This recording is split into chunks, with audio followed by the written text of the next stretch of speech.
Got a new package from DLT Trading. I'm going to open this up and have a look. Let's open it up with this case knife.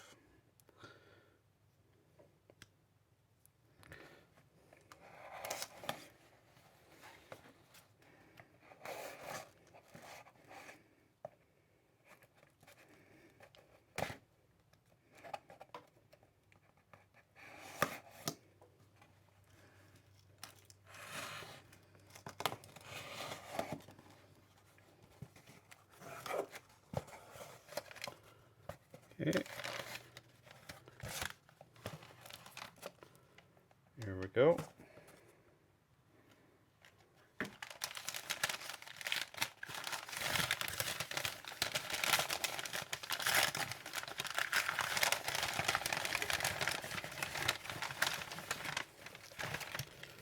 Okay, it's packaged in a nice little tube. With some vintage looking art on it.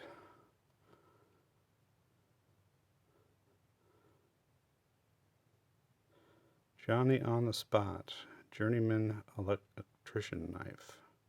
This is from Great Eastern Cutlery.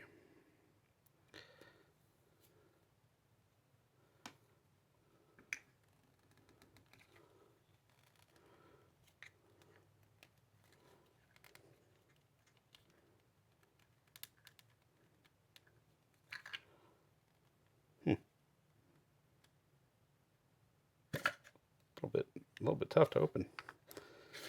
All right, we've got a pin in here. Johnny on the Spot. And wax paper.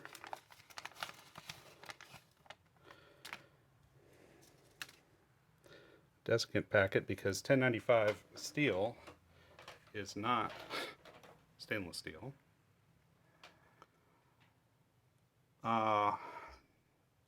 Nickel silver bolsters, brass liners, cocobolo wood scales.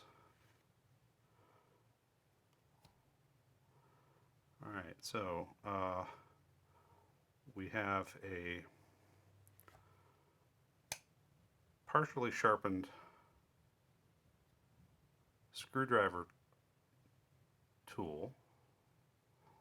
There's a sharpened area here, and then this area can be used for removing insulation. You can cut the insulation here and then strip it off with this little semicircular cutout.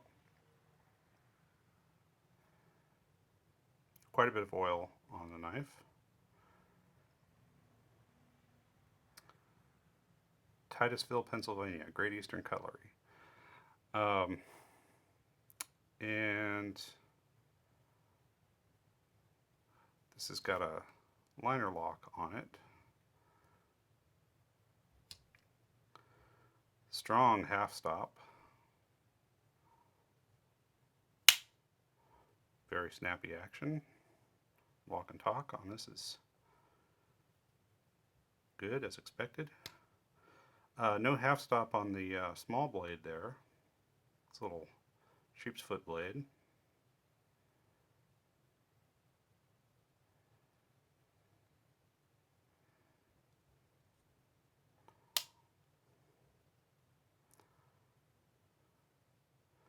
And no half stop on this second sheep's foot blade. Both of these are carbon steel, 1095 carbon steel.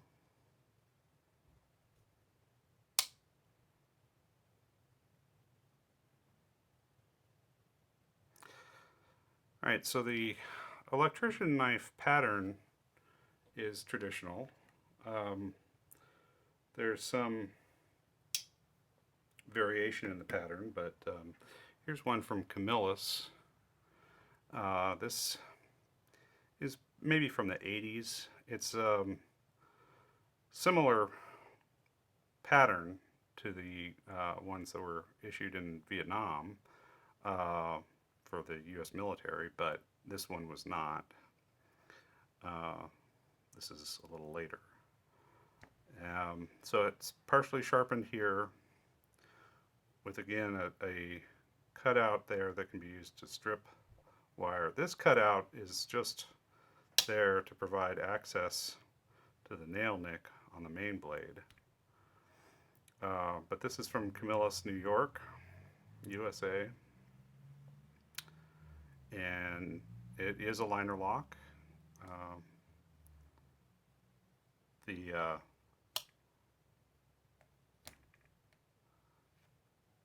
blade that locks, just like on the Great Eastern Cutlery, is the screwdriver tip, not the pen blade.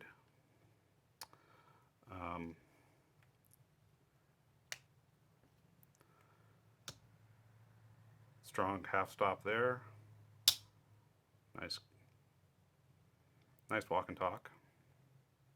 This is synthetic handle, and it has a large bail.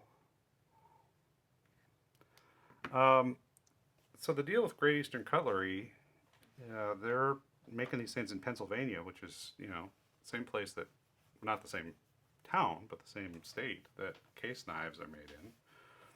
And they invite comparison to case knives. Of course, there are lots and lots and lots of different patterns of case knife. And I don't have an electrician knife here to show you other than the Camillus.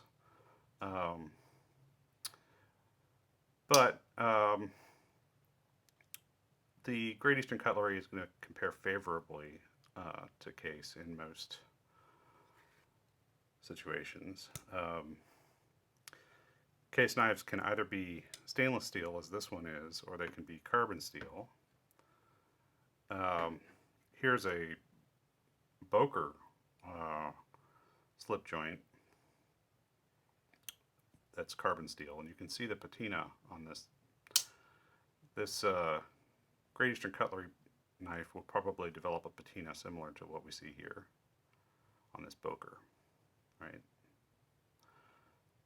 It might not if we don't use it much and we keep it clean and don't handle it, but if it's used, it'll end up looking kind of like this, with a pretty consistent patina, maybe a little bit of pitting.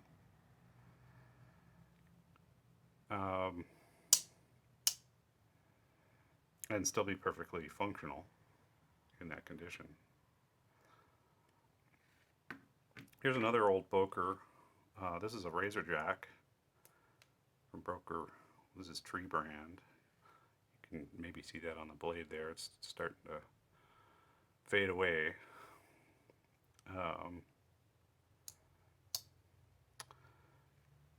And I brought a couple of other slip joints out to show you American-made slip joints. This is a Buck. This is made in the USA. It's got a long pull. It's the Model 301. And it has a sheep's foot blade that is probably pretty similar in grind and size to the one on this Great Eastern Cutlery knife. Yeah, the GEC is definitely more refined, has a little bit of a swedge on it, which we don't see on the Buck.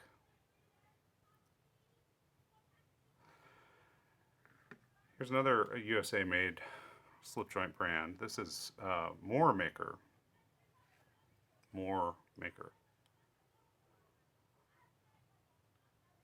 There's a lot of noise coming from outside. I don't know if the microphone's picking that up, but there's school kids playing outside or something. These are made in Matador, Texas.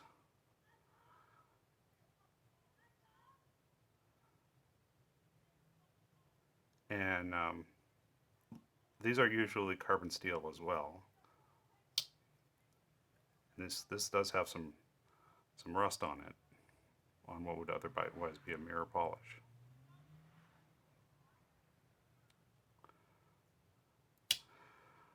Uh, so the walk and talk is better on this Great Eastern Cutlery than on any of these other traditional American-made slip joints,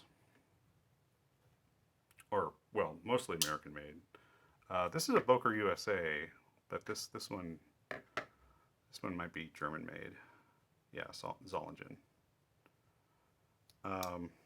But the case and the Camillus and the Moore Maker are certainly American-made. And yeah, I mean, Great Eastern Cutlery is hitting their mark here. They're trying to make a traditional looking knife that is just very refined, and that's exactly what they've done. There's not really a lot more to say about it. It's just well executed traditional knife pattern with slightly premium materials, right? I mean, cocobolo wood is nice. That's nicer than you're going to find on most slip joint knives, although you do find all kinds of materials on case knives. All right, well, that's a first look. I just unboxed it. Don't have any experience using it yet to report, but I can't imagine that it would do anything other than perform as expected. Thanks for watching.